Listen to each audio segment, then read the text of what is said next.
핵심은 효와 조상 공경에 대한 다 아는 내용이시니까, 그리고 순결과 정절의 문화가 있다는 것들이 이 내용은 어쨌든 아버님 말씀 속에 선민의 조건으로서 했던 내용들을 정리한 겁니다. 그것이 우리 역사 안에 녹아져 있다라는 말씀을 좀 드리려고 하는 겁니다. 이런 분들 하늘 부모님을 공경해온 모든 것들이 이제 하나님의 하늘 부모님으로 현현된 어떤 그런 시대를 예비하고 받아들일 수 있는 그런 종교적인 토대가 되었다, 이렇게 해석할 수 있을 것 같습니다. 그런 문화가 있었기 때문에 가능했다, 이렇게 보고 있습니다. 한 번은 그 외국 지도자와 우주의 어머니에 대한 얘기를 가지고서 이제 얘기를 할 때에 그런 얘기를 하시더라고요. 이 우주의 어머니라는 거는 기독교 관점에서는 신이랍니다. 근데 한국적 정서로는 우주의 어머니라 그러면 신인가요? 약간 그런 개념은 아니거든요. 이게 문화적 토양이 다를 수 있구나. 그래서 우주의 어머니라 그러면 자칫하면은 이게 논쟁으로 갈 수도, 메시아보다 더한 논쟁으로 갈 수도 있답니다. 이게 그런 표현도 하시더라고요. 근데 그거는 동양적인 거는 다르다. 우리의 정서적으로는 그걸 신으로 설명하지는 않는다. 이게 라고 할 정도로, 그렇다 보니까 예를 들면 하나님이 하늘 부모님으로 선포되었을 때에 그걸 정말로 받아들일 수 있는 정서적인 문화적 토양이라고 하는 것은, 그 얘기를 들으면서 제가 이게 간단한 내용이 아니구나. 사실은 하늘 부모님이 선포되었을 때 그걸 그냥 받아들일 수 있는 건 아니다. 문화적으로 볼 때 그런 생각도 해보면서, 이렇게 효의 문화라든지 조상을 근거하는 것들이 그냥 유교적으로 우리가 해석을 왔는데, 어머님의 개념 속에서는 그런 것들이 지금 시대, 천일국 시대 하늘 부모님이 선포되고, 그런 걸 신을 부모로 우리가 신인지 관계 부자지연이라고 하는, 거기서부터 출발되는 신앙의 뿌리적인 것들을 받아들일 수 있는 토양 자체가 만들어졌다라고 보시는 것 같습니다. 어머님도 사실은 3년 심효정성의 기대를 쌓으시지 않습니까? 이런 실제적으로 이게 여러 인물들이 나옵니다. 근데 내용만 말씀을 좀 드리겠습니다. 뒤에는 할 내용이 많기 때문에. 그래서 순결과, 저도 놀란 거는 이게 이거 우리나라 어떤 그런 문화 속에 순결과 정절의 문화라고 하는 부분들이 생각보다 강하게 이걸 자꾸 유교적으로만 해석을 하거든요. 그런데 이게 원리적인 해석을 하면 이런 문화적 토양이 어디로 연결될 가능성이 높으냐? 이건 독생녀입니다, 사실. 독생녀를 받아들이는 문화적 토양이 뭘까? 아까 말씀드렸듯이 어머님께서도 당신 스스로 그렇게 이해를 하고 계시는 걸 확인했습니다. 독생녀의 개인적인 책임 분담이 뭐냐? 순결과 정결입니다. 해와의 원리적으로 볼 때 그건 당연한 얘기거든요. 해와적 관점에서 본다면은. 그렇다면 그게 그런 문화를 받아들일 수 있는 토양이 이미 한반도에는 만들어져 있었다라고 하는 부분들입니다. 이게 그런 어떤 내용들이 있습니다. 다음에 5번째는 선민의 정체성을 지켜온 한민족인데요. 여기서 평화와 순수를 사랑하는 백의 민족이다. 침략 속에 지켜온 민족의 자주성이다. 승병과 의병의 참여, 일제강점기의 독립운동, 우리가 다 아는 내용입니다. 핵심은 뭐냐면 김진병 작가가 그러더라고요. 왜 한국 사람들이 흰옷을 입냐? 이게 흰옷을 입는다는, 흰옷이 어머니들은 잘 아시잖아요. 이게 참 불편한 옷이라 그러더라고요. 너무 때도 잘 타고. 이게 왜 근데 한국 사람들은 이게 색깔 내기도 흰색이 어렵지 않습니까? 이게 탈색해야 되는 부분들도 있고 누에 이런 것들도 있지만, 근데 상당히 불편한 옷이다. 근데 왜 그러면 한민족은 그런 옷을 입고 다녔을까? 이게 제사장 옷이다. 제사장. 하늘을 공경하고, 이건 제사장 옷이다. 이 자체. 그렇게 해석하더라고요. 이게. 그러면서 어머님이 여러 번 강조하셨던 거는, 한민족은 어찌됐든 우리가 알다시피 이게 침략을 하는 민족이 아니다. 평화를 정말로 사랑하는 민족이다. 평화를. 그런 민족성이 우리한테 분명히 녹아져 있다라는 말씀을 또 강하게 주셨습니다. 그런 내용들인 거고요. 그래서 정결과 결백, 천손의 선민의식, 또 이런 내용들이 우리 안에 담겨져 있는데요. 또 하나 재밌는 건 뭐냐면 이런 겁니다. 한국의 민족성 중에 뭐가 있냐면은, 가만히 있다가 우리가 싸우는 걸 싫어하는데 누가 우리를 공격해. 그러면 이게 갑자기 대판 싸우다가도 갑자기 한 대로 확 뭉쳐버려요. 이게 그래가지고 외세에 대응하는 어떤 그런 것들이 있는데 왕은 도망가잖아요. 선조도 도망가잖아요. 그렇지 않습니까? 근데 그거 누가 나서냐? 성병이라든지 그렇지 않습니까? 우리는 민병들입니다. 민병대 같은 사람 나서요. 근데 이게 무슨 차이냐? 요번에 폼페이오 일본에 오셨잖아요. 그 종교 자유연맹 그 대회 하는데 그거 갔는데 그때 월간조선 기자와 신동아 기자가 갔습니다. 차장급의 기자입니다. 가만히 듣고 보더니 이렇게 이제 우리 교회에 대해서 이제 사전 학습도 하고 일본에 가가 2세들한테 간증도 다 들었어요. 어려움에 대한 거, 핍박받는 것도 그거 강제 납치 다 듣더니 그 사람이 이렇게 얘기를 하더라고요. 이게 일본의 언론에도 안 나오고 한국 같으면 이게 몇 번이라도 뒤집어졌을 상황인데 국가적으로 이 정도로 종교 핍박이 있으면 일본은 너무 조용하다는 거예요. 이상하다 이거. 일본이 이게 선진국이 아닌 것 같아. 아니 그 기자 얘기입니다. 진짜로. 자기가 일본을 너무 좋아하는데 아니 통일교적 현상을 이렇게 보더니 이거 말이 안 된다 이거. 근데 왜 이렇게 조용하지? 를 그 일본의 협회의 변호사가 이렇게 설명했습니다. 일본은 공기라 그러더라고요. 공기. 공적인 흐름. 여론, 좋게 말하면 여론이고 쉽게 말하면 이거는 숫자입니다. 숫자. 힘의 논리랍니다. 49대 51이면 일본은 49가 51을 따라간답니다. 한국은요. 99대 1이라도 99 지들이 뭔데 이거. 막 들이받는 성격입니다. 이게 예를 들면 우리 같은 경우도 뭐 여기 계시겠지만 동아일보 가서 엎어버리잖아요. 이게 일본에서는 그게 안 된다는 거예요. 무슨 얘기냐? 일본과 한민족의 특징 중에 뭐가 있냐? 한민족은 옳고 그름을 따진답니다. 무엇이 옳으냐 이걸 따진답니다. 근데 일본 같은 경우 대표적인 겁니다. 대표적인 겁니다. 뭐 일본 식구 계시겠지만 좀 뭐 불편하실 수도 있지만 그렇답니다. 근데 일본은 힘의 논리를 따라간대요. 그렇다 보니까 한국 사람들은 무엇이 옳은지를 먼저 따져버린대요. 그러니까 나타나는 현상이 뭐냐면 대통령 탄핵시켜버려요. 저 뭐야. 여론이 뭐 어쨌든 있든 간에 막 뒤집어 엎어 그냥. 그게 여론 조작을 하든 뭘 하든 뭐 어떻게 옳지 않잖아. 그럼 사람이 갑자기 막 공분심이 올라와 버리잖아요. 한국 사람들. 뭐야 저거. 그게 전통적으로 있었다는 얘기입니다. 그거를 뭐라고 얘기를 하냐면 공이라고 얘기합니다. 우리가 공생공영 공이라고 할 때 공적인 공분심이 우리 안에 있다. 그래서 왕이 도망가도 힘이 안 돼도 이런 사람들 옳지 않은 거, 평화를 사랑하는 민족성을 갖고 있는데 우리가 가만히 있는데 왜 그럼 여기서 침략을 해? 우리가 뭘 잘못했어? 얘다 뭐요? 예를 들면 거기에 성병들도 있고 다 있지 않습니까? 이런 분들이. 그래서 이 한국의 민족성 중에는 공의로움이 있다 이 사람들. 그래서 정의롭고 옳은 일에 대해서는 나라를 위해서 자기들의 공의로운 목숨, 공의로운 의로운 영인데 그걸 자발적으로 낸다. 누가 모으는 게 아니라 왕이 모으는 게 아니잖아요. 조선 지금 임진왜란을 보면 자기들이 이건 뭐야 이거. 그런 것들이 물론 그게 유교적 영향, 불교적 영향 다 있을 수는 있지만 그게 민족적인 그 안에 큰 흐름은 그런 것들이 있다.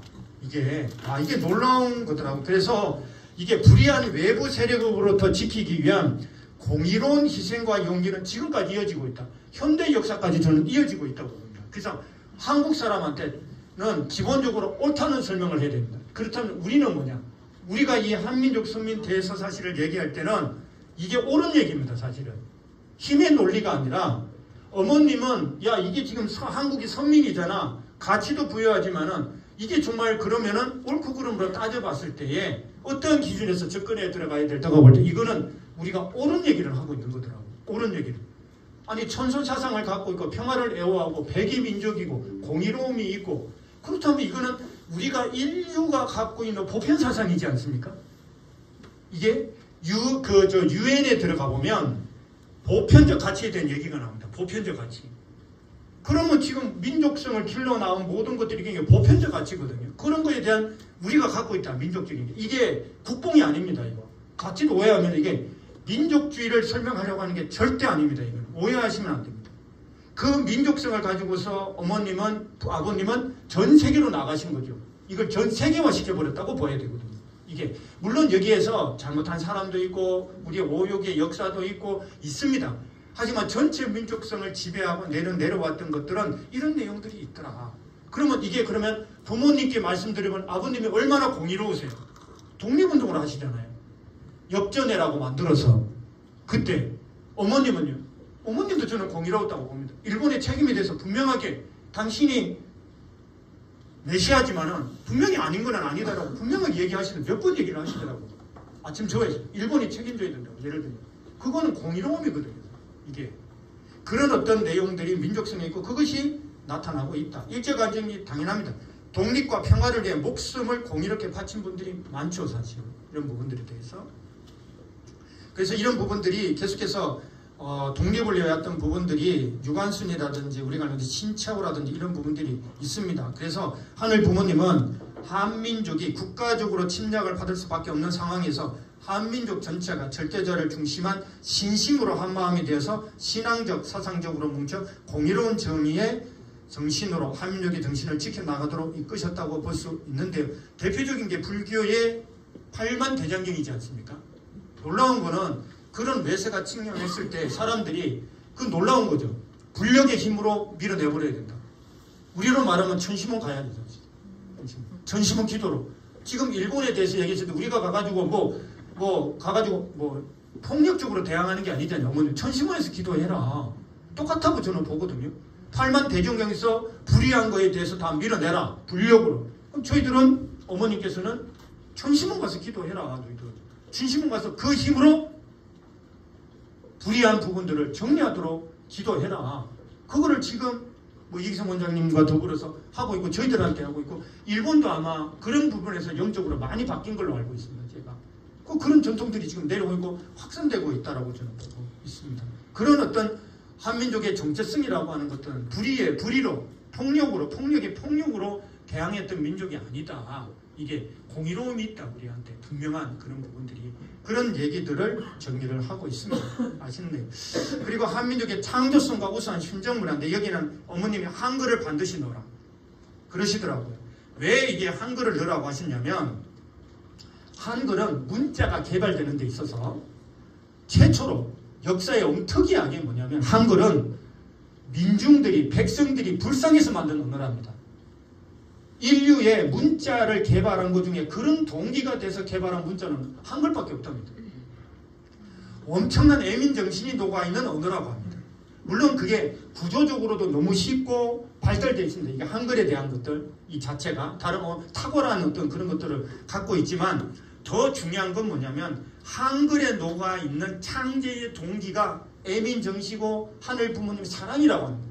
그리고 기능적으로는 한글이 개발됐기 때문에 메시아가 왔을 때 말씀이 그렇지 않습니까? 독일어로 성서가 번개가 확산되듯이 이 말씀이 가장 빠르게 속도가 날 수 있도록 그런 구조화된 거. 그건 섭리사관으로 본 거죠. 이 역사 전체는 다 뭘로 봐야 되나? 섭리사관으로 봐야 되거든요. 이게 일반적인 역사관으로 보면 이게 해석이 안 되는 거죠. 사실은. 충돌할 수도 있고. 그러면서 과학도 발달했고 농업도 발전시키고 청자나 백자 속에 그런 순수나 그런 예술적인 혼들을 다 담아놨다. 이 순수함이라든지 이런 부분에 대한 것, 청함이라든지 이런 부분들. 근데 우리만 과학기술이나 농업기술이 발달한 건 아니죠. 하지만은 우리 민족성에서 기술이나 이런 부분들을 발전시켜왔던 부분들이 있다. 그런 것들은 다 민중, 백성들의 삶을 개선하기 위한 애민정신에서 나온 것들이었고 지금도 그런 기술들이 반도체라든지 한국에 지금 하고 있는 방산기술이라든지 이런 쪽으로 저희들은 통일중공을 있지 않습니까? 와콤을 통해가지고 부모님께서도 여기다 기여를 하고 선도해 나갔던 부분들이 있다라고 저는 알고 있습니다. 삼성, 저희 식구들 중에서도 아마 그 와콤 기술자가 삼성에 가가지고 개발 쪽에 들어가 계신 분들도 저는 들은 적이 있는 것 같습니다. 그리고 그렇게 해오셨던. 그래서 이러한 모든 부분들이 창조성을 갖고 있고 심정문화, 특히 애민 사상이 분명히 녹아있는 부분들이 크다. 그것들이 지금도 이어지고 있다라고 어머님께서 설명하고 계신 겁니다. 독창경 이런 부분들을 넘어서요. 그리고 이제 7번까지가 이제 민족적 기대까지 넘어옵니다. 여기가 한반도에 대한 역사들을 쭉 하는데 7번에 와가지고는 불교, 유교, 실학자, 유불선 사상의 융합과 발전, 동화, 탁오르, 어머님이 탁오르 반드시 넣으라고 하시더라고요. 반드시 넣어라. 이런 말씀을 주시면서 근데 여기서 하려고 얘기하는 게 민족적 기대가 뭐냐라고 봤을 때 지금 아시다시피 불교는 통합과 희생, 또 국가를 위한 승병을 나오면서 독립운동도 하시고요. 이게 유교 같은 경우는 개인의 도덕적 수양을 얘기하지만 가정적 가치가 국가적 이념으로까지 확대되어 있습니다. 가족 이념, 인류 한 가족의 개념이 국가 단위 이념으로까지 확대될 수 있는 그런 유교입니다. 사실은 유교적 개념. 우리가 하늘 부모님을 중심한 인류 한 가족이라고 하는 4대 신정권의 가치를 그러면 국가적 이념까지 어떻게 접목시킬 거냐.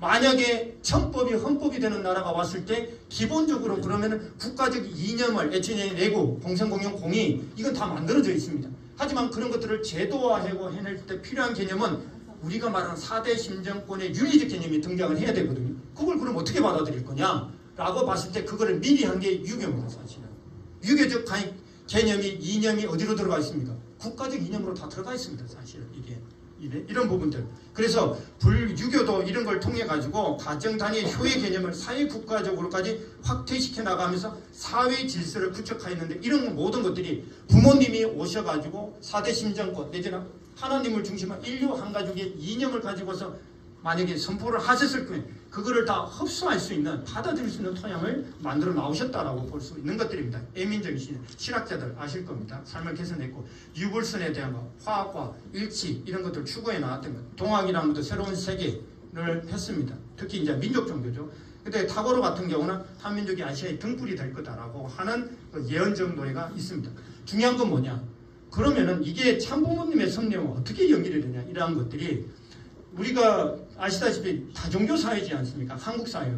근데 종교 갈등 얘기는 있었어도 종교 전쟁이란 말은 우리가 들어보지는 못했던 것 같습니다. 우리 사회에서. 그렇지 않습니까? 기독교인들에 가서 불상 깨고 뭐 이런 것들은 있었던 것 같은데 사실은 종교 전쟁 뭐 예를 들어 인도에서 방글라데시나 파키스탄 갈라질 때처럼 사실은 간디가 그래서 죽잖아요. 사실은 거기 가서 이게 갈라지는 상황 속에서 그 중간에 끼어들어가지고 사실은 테러로 죽지 않습니까? 근데 그럼 우리한테는 종교적인 갈등은 좀 있을 수 있어도 종교 전쟁은 없습니다. 이게 무슨 말이냐? 한민족은 세계사에 유례가 없을 정도로 다양한 종교와 사상이 공존하며 보다 성숙 발전시켜 나가는 가운데 개인, 가정, 사회적 자원의 구원 그리고 초종교적 종교일치와 통합의 전통과 문화를 민족적 차원에서 만들어 왔다는 겁니다. 이게 그러면은 부모님이 지금 하시는 섭리 초종교, 초국가, 초민족, 초인종적인 섭리를 하시지 않습니까? 그러면 이러한 내용들이 가장 잘 받아들일 수 있고 이런 내용들이 어디서 토양이 만들어져서 확산될 수 있느냐? 제가 봤을 때는 이런 토양이 그런 민족적 기대를 충분히 저는 만들어 왔다고 봅니다. 그 토양 자체가. 그렇기 때문에 저희들이 초종교, 초국가, 초민족, 초인종적인 얘기를 했을 때에 그러면 사회적으로 이게 반사회적이거나 거부할 수 있는 논리가 있느냐? 저는 없다고 봅니다. 그 얘기는 뭐다? 우리가 이런 어떤 말씀을 전했을 때에 우리가 알고 있는 축복 자체가 교차 축복 교련이 그런 거 아니겠습니까? 부모님은 그걸 완성시켰다라고 보는 게. 하지만 그런 토양들 자체가 이미 한민족 사회에서 역사적으로 만들어져 왔다를 설명하는 겁니다. 그게 그렇기 때문에 지금 타고로가 이런 얘기를 했고 이렇듯 한민족은 공생과 공영의 가치를 보다 성숙 발전시켜 왔다고 보는 입장입니다. 우리가 저걸 그냥 각각의 종교로 보면 그렇게 뭐 예를 들면 통합과 뭐 회통 뭐 이런 얘기를 우리가 많이 들었습니다. 그런데 이거를 한민족 전체로 봐버리면은 한민족이 끌고 온 건 뭘까를 생각해 보려면은 다양한 종교와 사상이 공존하면서 공생과 공영의 가치를 성숙 발전시켜 왔다. 왜냐? 부모님께서 공생, 공영, 공의의 가치를 선포하신단 말이죠. 그랬을 때 그러면은 한민족이 받아들일 수 있는 그런 토양들을 만들어 왔다라고 저희들은 볼 수 있을 것 같습니다. 섭리적 차관에 봤을 때. 그래서 초종교적 종교일치와 통합에 대한 것들을 민족적 차원에서 조성해 왔다. 그리고 이를 통해 하늘 부모님은 하늘이 보내신 참부모를 중심하고 세계적인 모든 종교가 한민족의 종교 정통을 통해 종교학과 통일을 성취해 나갈 전통과 기반을 만들어 오셨다라고. 한민족 예를 들면 세상에 나가서 종교 일치운동을 한다고 볼 때 가장 잘할 수 있는 사람이 누굴까? 물론 본성이 있으니까 다 잘할 수 있겠죠. 근데 종교적 갈등과 투쟁에 이래서 살아온 분들이 쉬울까요? 쉽지 않을 것 같습니다. 제가 볼 때. 이게 지금 이스라엘 하마스, 이스라엘 헤즈볼라 이건 뭐 답이 안 보이네 이거. 그렇지 않습니까? 러시아 우크라이나 전쟁 뭐 어떤 사람은 10년 갈 거라고 보고 있습니다. 러시아는 지면 안 되고 우크라이나는 절대 내어줄 수 없고 뭐 이게 지금 나토하고 붙어간 이런 상황들 속에서 야 이거 그러면 도대체 어디서 이거 답을 찾을까라는 거 볼 때 충분히 제가 볼 때는 한민족이 다 그럴 수는 없겠지만은 그래도 그런 민족적 전통을 갖고 있는 한민족이 충분히 그런 역할을 할 수 있지 않을까라고 하는 그런 측면에서 어머니께서 말씀을 주고 계시다라고 보고 있습니다. 이제 8주제로 넘어가면 좀 더 이제 자세하게 들어가게 됩니다. 이제 독생여 탄생을 위한 기독교 기반이 되겠습니다. 이제 여기서부터는 뭐냐면 한국의 역사를 쫙 처음에 첫 장은 하늘 부모님의 꿈입니다. 하늘 부모님의 꿈은 참 부모를 통해서 이상사회를 이루는 겁니다. 어머님은 이렇게 설명을 하셨거든요. 근데 그것이 어찌됐든 타락해서 다시 넘어와서 한시 왕조로 넘어와서 고조선 이렇게 했던 문명이 이제 다시 한번 유럽 쪽에서는 예수님 준비됐던 그런 행동이 실패하면서 십자가 넘어왔던 유럽에서 미국에서 다시 한반도로 와서 이런 어떤 하나님의 섭리가 기독교 기반과 한민족의 역사가 통합되는 지점이 이 지점입니다. 8번 대주에서 그걸 설명하려고 하고 있습니다. 어머니께서는 그 설명을 분명히 강하게 하라고 하셨는데 유대민족에서 기독교 문명으로 이건 잘 아시죠? 그래서 예수님께서 십자가 돌아가시고 다시 오마셨고 그 목적은 뭐다? 어린 양 혼인 잔치였다. 그런데 여기서 한 가지 우리가 분명하게 알아야 되는 부분들은 이런 것 같습니다.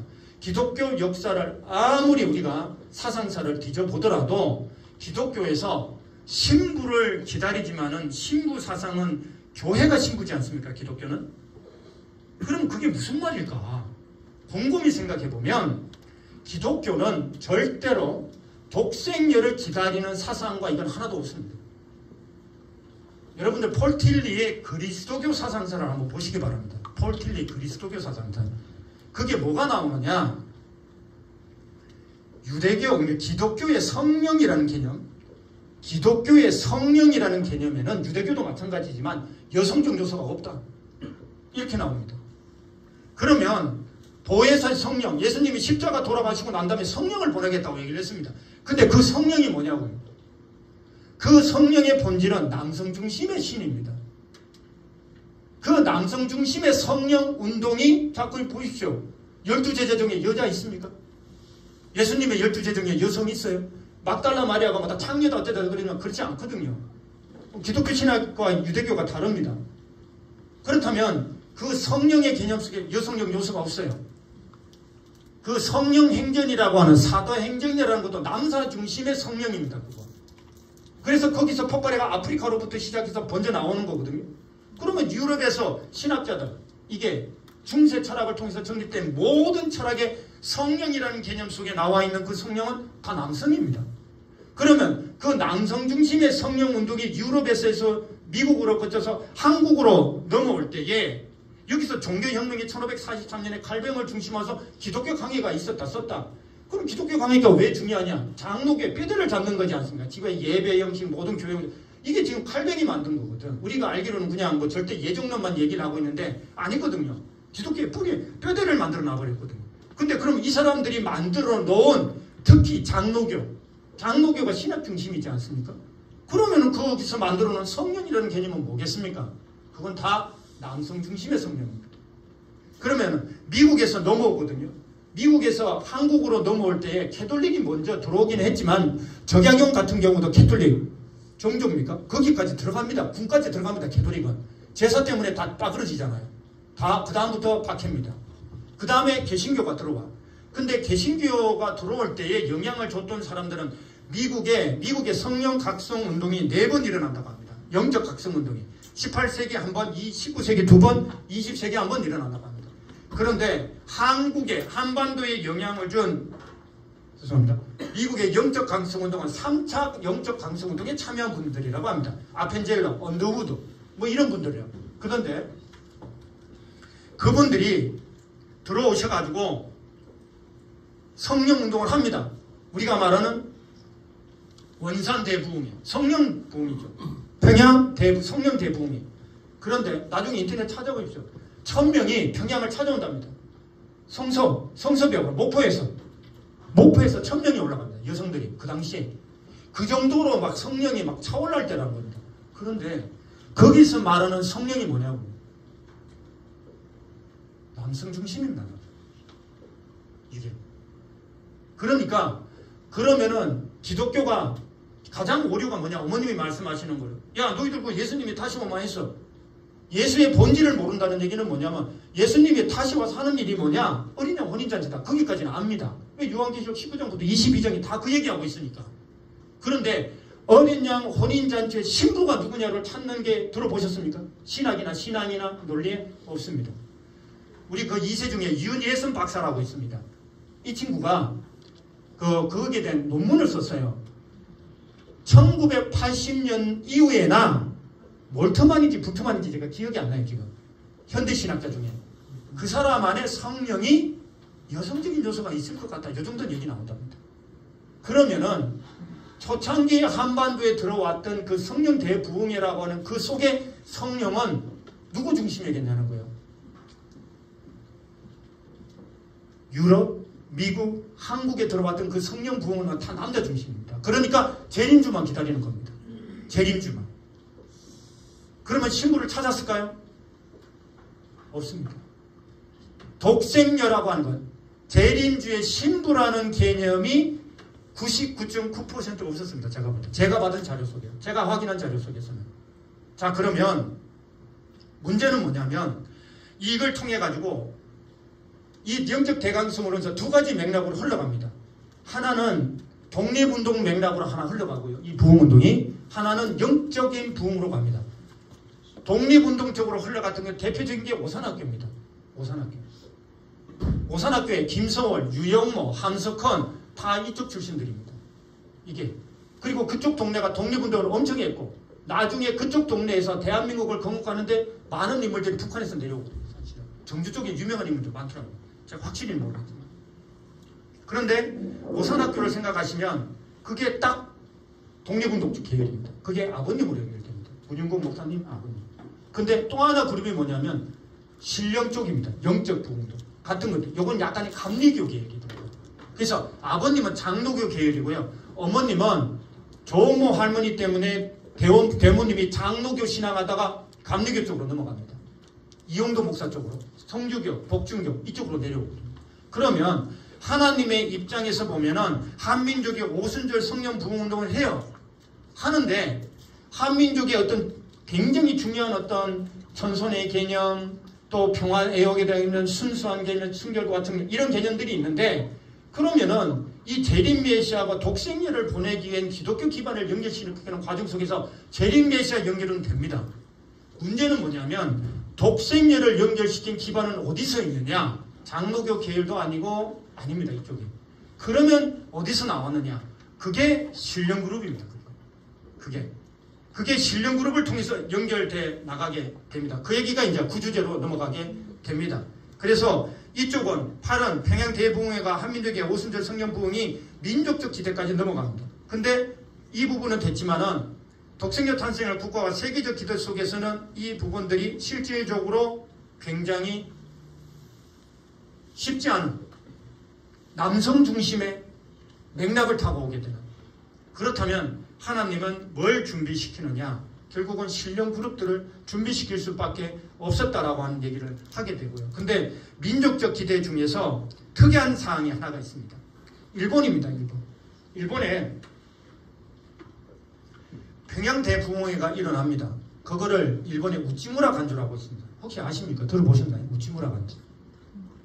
우찌무라 간주. 한번 외워두시면 굉장히 중요한 인물입니다. 이 사람. 일본 근대 기독교의 선구자입니다. 이 사람이 뭔 얘기를 하냐면 이렇게 얘기를 합니다. 이 사람은 원래 두 개의 제의사상을 갖고 있는 사람입니다. 지저스 앤더 재팬입니다. 기독교적인 어떤 그런 일본이 만들어졌으면 좋겠다라고 하는 그런 메이지 유신 이후에 근데 일본이 제국주의로 완벽하게 돌아가면서 일본은 안 돼. 그러면서 무슨 예언을 하냐 이렇게 얘기를 합니다. 평양대부흥회를 보고 나서 이렇게 얘기를 해요. 야, 하나님이 조선을 사랑하는구나. 조선을 평양대부흥회를 보고 하는 겁니다. 그리고 나서 군대와 권한보다 능력이 더한 성령을 조선에 보내줬구나. 그러면서 뭐라고 얘기냐면 1918년부터 1년 6개월간 재림운동을 합니다. 이 사람이. 근데 재림주가 조선에 올 것 같다 이런 얘기를 해요. 올 수도 있을 것 같다. 단언적으로는 얘기하지 않습니다. 더 놀라운 거는 뭐냐면 기독교 신앙이 한반도의 한민족의 뿌리를 내리고 다시 일본으로 넘어올 것 같다. 이런 예언을 합니다. 이게 지금 통일교잖아요. 일본 식구들 그냥 다시 통일교가 흘러가지 않습니까? 이게 또 하나는 뭐냐면 종교를 서양에 전파한 유대민족과 같이 조선이 다시 동양교화의 중심이 될 거다. 이런 입장입니다. 이게 그래서 한민족사에 드러난 기독교의 역사는 독생녀와 재림메시아 탄생을 한 종교적 기반과 신앙적 기대를 형성한 것은 맞습니다. 영적 각성운동도 마찬가지입니다. 왜 우찌무라 간조가 중요하냐면 우찌무라 간조의 제자가 함석헌입니다. 함석헌의 제자가 유효원 협회장입니다. 함석헌이 1928년부터 38년까지 오산학교 선생을 합니다. 그때 누가 계셨을까요? 아버님. 아버님이 1934년 9월달인가 가지고 35년도 3월달인가 정주로 다시 보통학교로 가십니다. 그리고 2달 후에 예수님을 만납니다. 묘두산에서. 유현 협회장이 오산학교에서 공부하다가 졸업하는 시점에 아버님이 입학하거든요. 그래서 아버님이 유현 협회장 보고 너 네 스승 데려오라고. 함석헌 데려오라고 그럽니다. 이 제 나이 또래는 함석헌이 누군지 다 아실 겁니다. 이 사람. 이게. 함석헌이 뭐라고 얘기를 했냐면 일제 36년하고 한 우찌무라 간주하고 바꿀 수 있다고 얘기했어요. 그 정도로 우찌무라 간주를 그렇게 이 사람 얘기가요. 이거 좀 다른 얘기입니다만 유현 협회장이 일본의 그 동경 고등사범학교를 나와요. 가가지고 동경에서 우찌무라 간조 강의를 듣습니다. 거기서 감동을 받고 쓴 책이 뜻으로 본 한국 역사입니다. 그게 운동권이 다 읽었던 책들. 저도 읽어봤지만 가슴 뛰잖아요. 그거 읽어보면 가슴 뜁니다. 이게 그리고 뜻으로 본 세계 역사를 써요. 그래서 한국의 고난은 한 성기로 봤을 때는 그 고난이 다른 뜻이 있다. 이 얘기입니다. 진짜. 거기에 직접적 영향을 받은 게 유현 협회장입니다. 이게 그리고 아버님도 제가 봤을 때는 함석헌 얘기를 들었을 겁니다. 1년간 계셨습니다. 그래서 거기가 독립운동부터 시작을 해서 큰 맥락적인 게 있다라는 것도. 아버님이 1935년도쯤에 개종을 하시잖아요.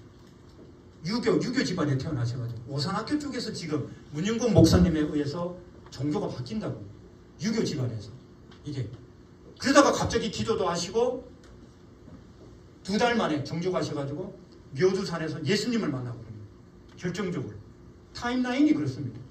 근데 우찌무라 간조가 일본 상황 속에서 이게 간단치가 않거든요, 사실은. 그래서 일본에서 이미 예언을 했다. 재림주가 올 것이라고 하는.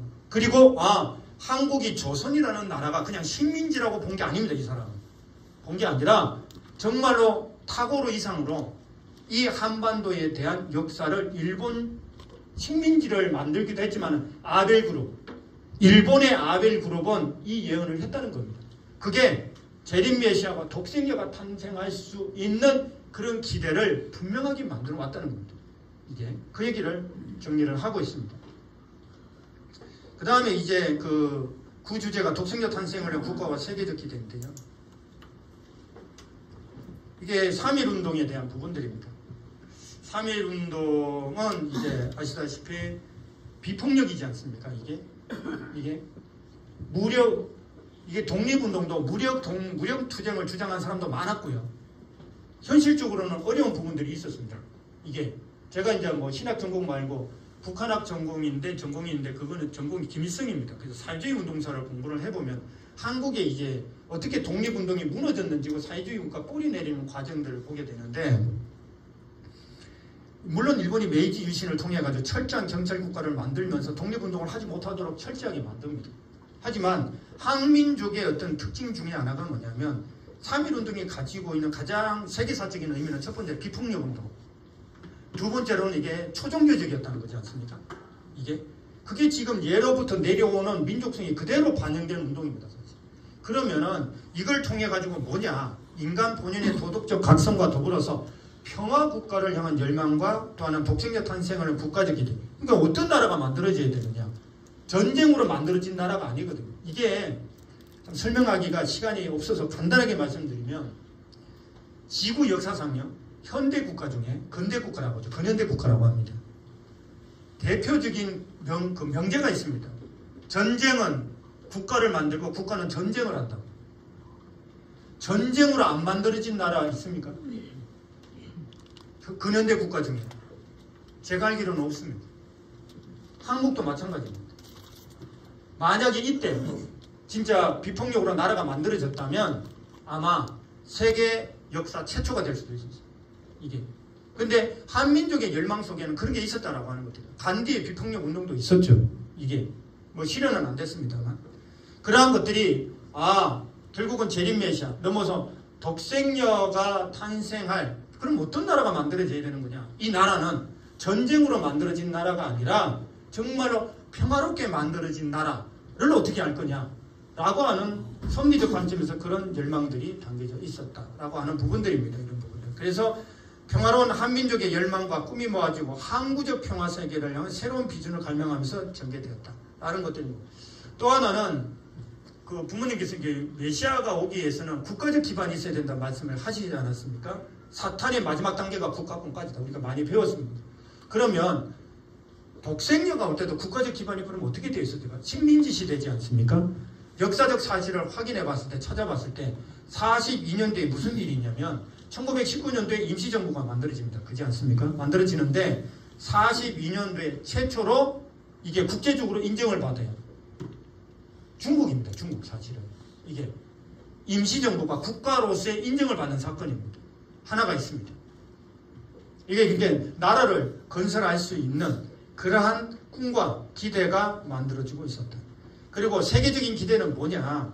이게 그냥 식민지 시대인데 42년도에 이게 워싱턴에서 26개국이 모여가지고 그런 회의를 합니다. 연합국 선언인데 이건 뭐냐면 평화를 위해서 국제 사회의 협력과 단결의 중요성, 그리고 한민족을 비롯해서 식민지 지배를 받는 나라 국가의 해방과 독립에 대한 희망도 이게 현실화됩니다.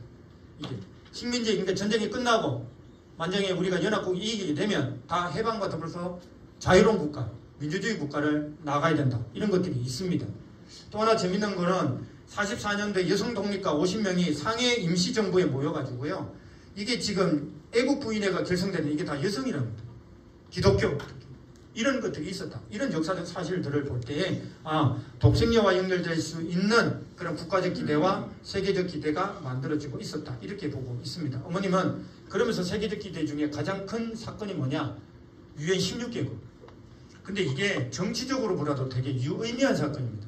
여러분 아시다시피 해방이 됐어요. 해방이 되고 나서 소련이 내려오다가 이게 어딘지를 몰랐잖아요. 얘들이. 그리고 다시 올라갑니다. 조금. 소련군 애들이. 미국은요. 한참 늦게 오거든.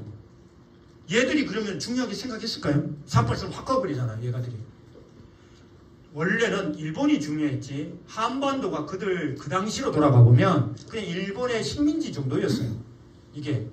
그러니까 지금도 미국의 외교 정책의 1순위가 일본이잖아요. 한국이 절대 아닙니다. 한국은 2순위입니다. 2순위. 1순위가 일본입니다. 이게. 아니 그래요. 원래 미국의 외교가 그렇습니다. 문제는 뭐냐면 그 당시에 그러면 뭐 5년이 지나서 한국전쟁이 일어났지만은 결국은 이게 뭐 계속 배웠던 얘기지만 정치적으로 볼 때 한국이라고 한반도라는 나라가 미국 정치사에서 그렇게 중요했을까? 세계 정치사에서 아니죠. 수많은 어떤 그런 식민지국가 중에 하나였어요. 사실은 이게. 하지만 그러면 이게 갑자기 16개국이 왜 참전을 했을까에 대한 섭리적 해석을 하시는 겁니다. 아버님도 그렇고 아버님은 이제 흥남 우로부터의 해방 구원, 어머님은 독생녀가